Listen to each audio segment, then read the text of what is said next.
സഹൃദയരെ, Saint Jude and Saint Antony's കുടുംബ കൂട്ടായ്മ Bradford അവതരിപ്പിക്കുന്ന ലഘു നാടകം വീട് വെഞ്ചരിപ്പ്.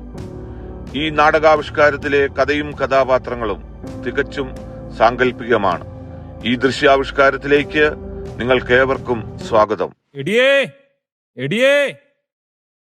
എന്താ മനുഷ്യ രാവിലെ തന്നെ വന്ന് തൊള്ള തുറന്ന് അലറുന്നേ? പൂമുഖത്തേക്ക് ഒരു ബ്ലാക്ക് ടീ. നിങ്ങൾ പത്രം വായിച്ച് ചായം കുടിച്ചോണ്ട് ഇവിടെ ഇരുന്നോ? ഇന്ന് ഏതാ ദിവസം വല്ല ഓർമ്മയുണ്ടോ? എന്ത് ചോദ്യമായത്? നിന്റെ ബർത്ത്ഡേ ഒക്കെ ഞാൻ മറക്കുവോ? അത് ശരി, അപ്പൊ നിങ്ങക്ക് അതും അറിയില്ലേ? പിന്നെന്താ ഇന്ന്? എന്റെ മനുഷ്യ, ഇന്ന് അച്ഛൻ വരുന്ന ദിവസാ. വല്ല പിരിവാണോ ഇനി? അതൊന്നുമല്ല, ഇന്ന് വീട് വെഞ്ചരിപ്പാ. ഓ, അച്ഛന് വേറെ പണിയൊന്നുമില്ലേ? ഒരു അവധി ദിവസം കിട്ടിയത് ഇങ്ങനെ പോയല്ലോ. ദേവദൂഷണം പറയാതെ മനുഷ്യ, നമ്മളോ പ്രാർത്ഥിക്കുന്നില്ല. നമുക്ക് വേണ്ടി അച്ഛനെങ്കിലും പ്രാർത്ഥിക്കട്ടെ. ആ, എന്തെങ്കിലും ആകട്ടെ. ആ കുരുത്തം കെട്ടവന്മാരൊന്നും ഇതുവരെ എണീറ്റില്ലേ? മിക്കവാറും വെഞ്ചരിപ്പും കഴിഞ്ഞ് അച്ഛൻ പോയാലും അവരെ എഴുന്നേക്കും തോന്നണില്ല. അതെങ്ങനെയാ? രാത്രി 2 മണി 3 മണി വരെ മൊബൈലും തോണ്ടിരിപ്പല്ലേ?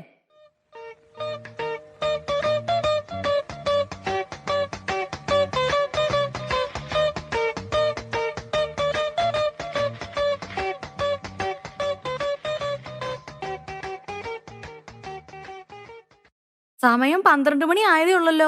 സാറൊന്ന് നേരത്തെ ആണല്ലോ. വെറുതെ ഇവിടെ തലയും ചൊറിഞ്ഞോട്ട് നിൽക്കാണ്ട് ബാക്കിയുള്ള എല്ലാം കൂടെ എണീപ്പിക്കേ. എന്നിട്ട് പോയാൽ മുറിയൊക്കെ വൃത്തിയാക്കിയിട്. എടിയേ, നമ്മുടെ ബൈബിൾ എവിടെയാ? അത് ഉപയോഗിച്ചിട്ട് കുറേയായി, തപ്പിയെടുക്കണം.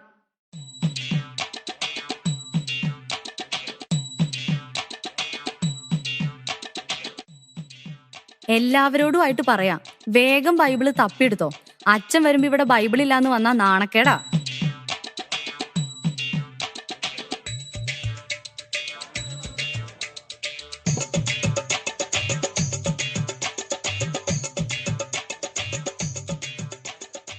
എടി, നീ ആ അപ്പുറത്തെ ശാന്തമ്മയുടെ വീട്ടിൽ പോയിട്ട് ബൈബിള് വാങ്ങിക്കൊണ്ട് വന്നേ.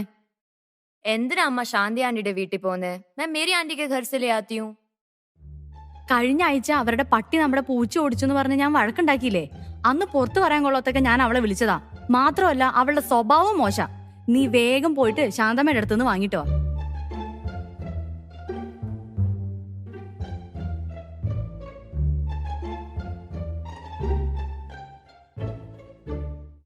എവിടം വരെയായി കാര്യങ്ങളൊക്കെ? ആ, ആയി വരുന്നു. ആ, എന്നാ നടക്കട്ടെ. ആ, ആരോ കഥകൾ മുട്ടുന്നു. അച്ഛൻ വന്നു എന്നാ തോന്നുന്നേ.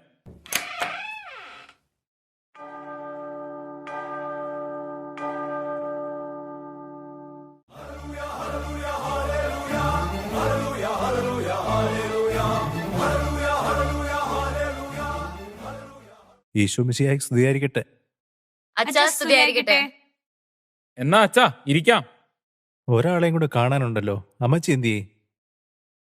എടി അമ്മു, നീ പോയി വല്യമ്മയെ വിളിച്ചോണ്ട് വാ.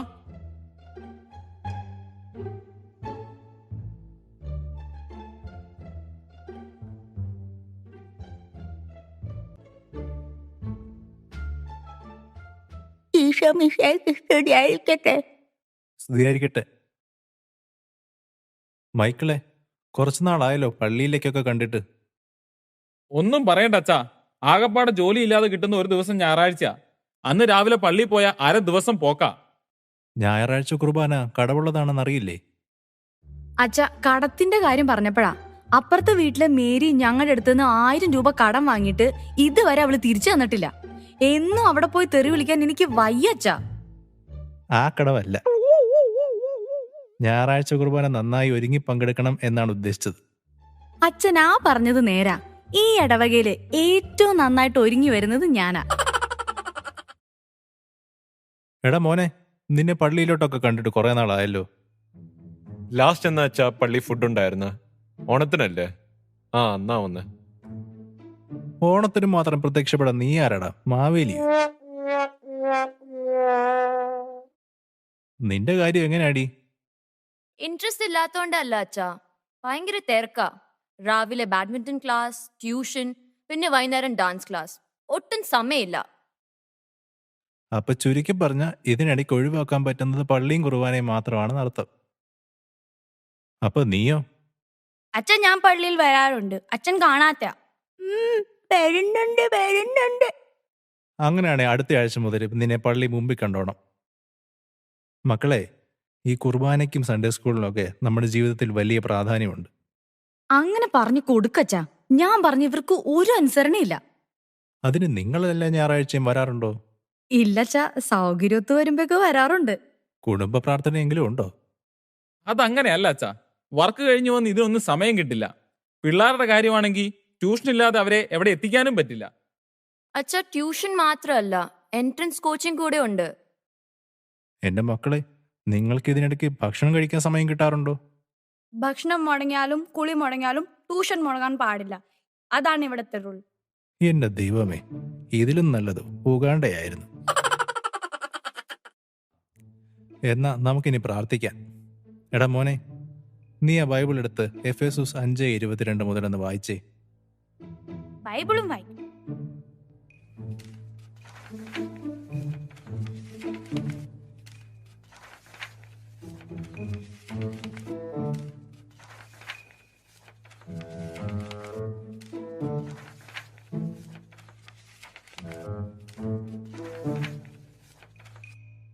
ഓ, കഷ്ടപ്പെടണ്ട, ഞാൻ തന്നെ പറയാം. മക്കളെ, ഇപ്പോൾ നമ്മൾ കൈത്താക്കാലത്തിലാണല്ലോ. കൈതകാലോ? ഇപ്പം മഴക്കാലല്ലേ അച്ഛാ? മിണ്ടാതിരിയടാ. മിണ്ടാതിരിക്കാൻ പറഞ്ഞിട്ട് കാര്യമില്ല. വേദപാഠത്തിന് വിടാതെ ട്യൂഷന് വിട്ടുകഴിഞ്ഞാൽ അവരിതൊക്കെ എങ്ങനെ അറിയും? കൈത്താകാലം എന്നാൽ വിളവെടുപ്പിൻ്റെ കാലം എന്നാണ്. നമ്മളിൽ നിന്ന് ദൈവം ഫലം ആവശ്യപ്പെടുന്ന കാലം. എന്നാൽ നമ്മളോ ഇന്ന് ലോകത്തിൻ്റെ ഫലങ്ങളുടെ പുറകെയാണ്. ഞായറാഴ്ചയും പറ്റുമ്പോഴൊക്കെ നിങ്ങൾ കുർബാന കൂടാൻ പള്ളി വരണം. പിന്നെ കുടുംബ പ്രാർത്ഥനയും മുടക്കരുത്. ഇതൊക്കെ പറ്റുന്ന കാര്യമാണോ അച്ഛാ? ഇതൊക്കെ നമുക്ക് പറ്റണം. ദൈവത്തിനായിരിക്കണം നമ്മുടെ ജീവിതത്തിൽ ഒന്നാം സ്ഥാനം. ഇവിടെ നമ്മൾ ഉണ്ടാക്കുന്ന പേരും പെരുമയും ഒന്നും മരിച്ചാൽ നമുക്ക് കൊണ്ടുപോകാൻ പറ്റത്തില്ല. മക്കളെ ദൈവത്തിലേക്ക് നയിക്കേണ്ടതും മാതാപിതാക്കളുടെ ഉത്തരവാദിത്വമാണ്. ഇനി നിങ്ങളെല്ലാം സ്ഥിരമായി പള്ളിയിൽ കണ്ടേക്കണം. ഞങ്ങൾക്ക് തെറ്റ് പറ്റിപ്പോയച്ചാ, ഞങ്ങൾ മനസ്സിലാക്കുന്നു. ഇനി മുതൽ ദൈവത്തിനായിരിക്കും ഞങ്ങളുടെ ജീവിതത്തിൽ ഒന്നാം സ്ഥാനം. ഞായറാഴ്ച കുർബാന ഞങ്ങൾ മുടക്കത്തേയില്ല. കുടുംബ പ്രാർത്ഥനയും മുടക്കില്ല അച്ഛാ. Praise the Lord. ഇന്ന് ഈ കുടുംബത്തിന് രക്ഷ കൈവന്നിരിക്കുന്നു.